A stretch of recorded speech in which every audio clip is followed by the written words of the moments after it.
Hello everyone. So na ang mga tsaka sa babaw, no? And tanaw na to kung unsa ilang ibuhat sa ilang room. So nanay room si Zaria ug si Zoe diri.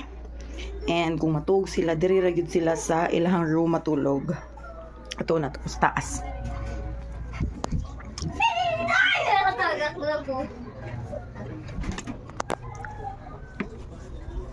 How are we gonna jump there? Wait, Alison, jump that way. Unsa yung gibuhat diri?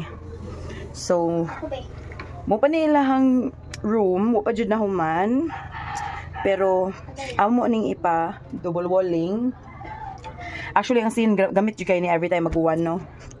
So, ang kulang na lang ani is double walling kay para mahimo na jud ning kwarto ang ilaha at the same time kisamisan. And ang mga tsaka nagduwa. Hoy, na-move lagi ni ang foam. Stand up, move, stand up.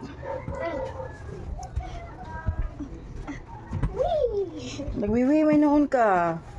Tsaka. I-push, i-push. Help me, ikaw pull. Okay. Uy, Zoe, help. Na. Okay. Ano wa man ninyo hapin ni? And, wait lang, pag-ias ako. Nasa may terrace, guys. So, muna itong terrace. Ano po sa stairs? What? And under construction pa ni, as you can see, kay buta nga nagtrapal kay ano. Mukuan siya, musalibo siya.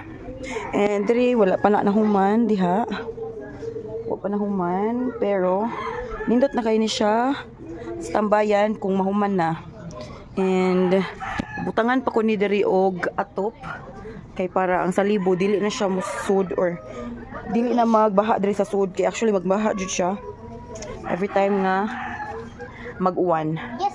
So mo lang na siyang update kani gamit jud kay ni siya every time mag-uwan. Every time mag-uwan kay kanang dili siya musali or dili mabasa ang ato ang kuan kay kung bungbong lang god kay mabasa dayon, di ba? So nindot gyud ang scene pero init sig ayo kung kanang ingaro ni odto. Pero ingani siya kanang double wallingan pa ni namo.